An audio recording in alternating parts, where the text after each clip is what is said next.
Papua New Guinean shareholders banged by Fiji and Samoan heavyweights into what former Prime Minister Peter O'Neill calls it, economic whole-blow treasurer.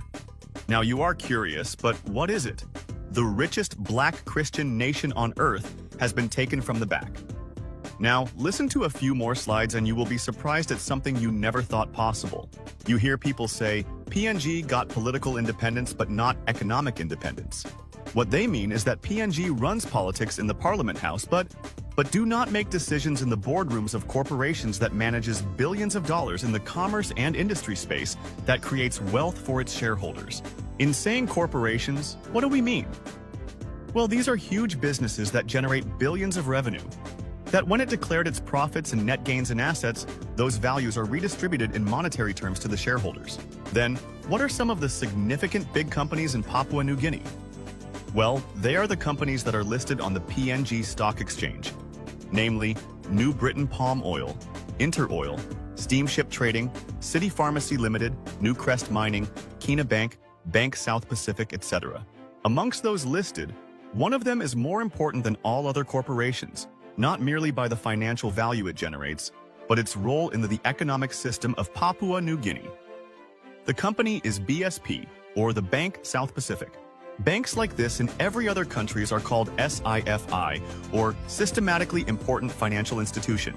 Essentially, it means that such bank as BSP. If it fails, the entire economy of Papua New Guinea will fail. It will simply be a system failure in the economy that the whole economic system will collapse. And for this very reason, such bank as BSP is highly monitored and managed within strong economic frameworks and stringent regulations. Not only such, but looked after by the government as if this is its life and blood. Now, let's talk about BSP, which is the bank that is systematically important to the PNG economic system. The bank's boss, or the chairman, is a Samoan traditional chief.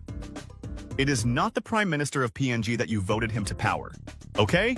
Meaning, even though James Marape promised a rich Christian black nation on earth to Papua New Guineans, James Marape cannot control and generate economic value for PNG in one of its important corporation, the BSP Bank. Why? Because majority shareholders of BSP are not Papua New Guineans. Then, what went wrong? When James Marape and his treasurer Ian Ling Stuckey borrowed too much money from external banks, the Treasury Department has to repay the loans every month with an active cash flow and sufficient cash on hand. When active revenues sourced from taxes, licensing fees, etc. are channeled towards repaying such active loans, other expenditure areas like public servants' salary and medicines has no cash money to pay for them. So what must Marape and Ling Stuckey do? Under pressure, Marape and his state-owned enterprises minister William Dumas has to convert an important asset into needed liquid cash. Now, what important asset should they sell for urgent cash? Well, it is the MVIL shares in BSP, transferring ownership of such important shares to a foreigner. The cash they got, they spent it already. But you know what? It created another problem.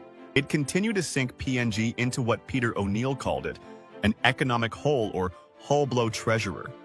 This situation is usually called the rat race, where you, trying to solve one problem, get loan, repay more loan, get much more loan, repay much more loan.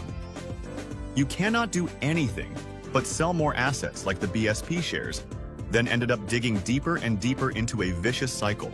Going back to the BSP story, now that this systematically important bank is owned by foreigners, every time the bank collects all the money from ordinary Papua New Guineans and makes mega profits, the dividends will be paid to people who are not from PNG. Thus making the rich get richer, the poor gets poorer. Not only this, now the economic security of Papua New Guinea is in the hands of foreigners, worsening the economic wows PNG, something that is absolutely opposite of Marape's slogan, Take Back PNG. It used to happen in private, but now they laughed at PNG. The Tongan chief simply removed the iconic 3 Kundu drum logo of BSP and replacing it with the Tongan symbolism. But this isn't just about a logo, it's about ownership, identity, and sovereignty. Behind the branding change lies a more concerning shift. The gradual loss of Papua New Guinean control over one of its most important financial institutions. And on how BSP has evolved, you know the story, but evolved to what? Enriching foreigners in a rich Christian nation? Hear this. BSP's roots trace back to the Papua New Guinea Banking Corporation, PNGBC, a 100% government-owned bank that once stood as a pillar of national economic strength. It was a bank for the people, by the people. Over time, however, a series of government-led privatizations saw PNGBC merged into BSP, and with it, a slow erosion of public ownership began. What was once a state-owned bank symbolizing national pride? Why? Ask any economist. BSP is not just any bank. It is a systemically important bank now left vulnerable. You probably heard about the GFC or the global financial crisis of 2008. Almost the American economy and other countries that depended on it collapsed. How did it happen? The bank's significant assets were held by foreigners, and when they rushed to sell it back to Americans, no one was willing to buy, almost collapsing the American economy, causing panic among American citizens. Listen carefully. You think BSP's story is a simple one, but it is not. It holds the savings of our people, uses other people's savings to give loans to businesses and citizens to buy properties, supports imports and exports, conducts businesses and government transactions, holds trust accounts, exchange currencies. It holds all the money and our economy running. It is an important part of our livelihood and economic system. Now, PNG Kina will be replaced by digital currency.